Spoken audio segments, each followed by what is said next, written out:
So, we have this idea that qualities are in individuals, and they're not. They're in the way that those individuals are relating to each other and the environment and assets.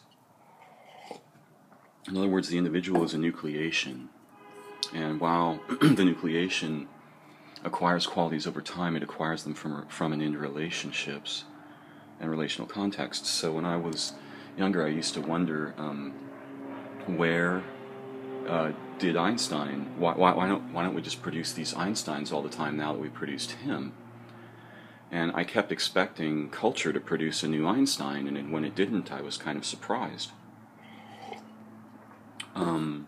There's lots of excuses for why that might have happened, but the main one is that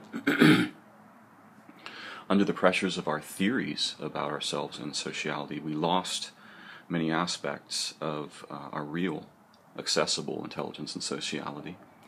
And we came to believe that superstars were the sort of way of nature, right? That stuff's in individuals, when it never can be. All that stuff is the result of relation with contexts and groups, how groups relate, why they're relating, these kinds of things.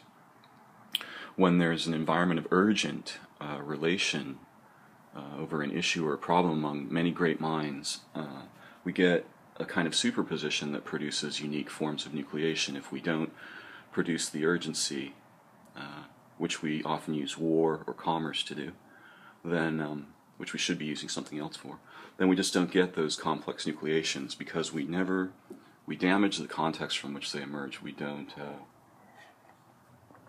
know much about those contexts, and the idea that it emerges in and as an individual is fundamentally mistaken. So over time that gets worse, not better. While we were waiting for Einstein, and while we were listening to Osho, and while we were following the president, we were failing to become them. That's the other obvious repercussion, right? The passive expectation of the delivery of superheroes deprives us of the necessity of becoming them, which is actually our nature, especially together.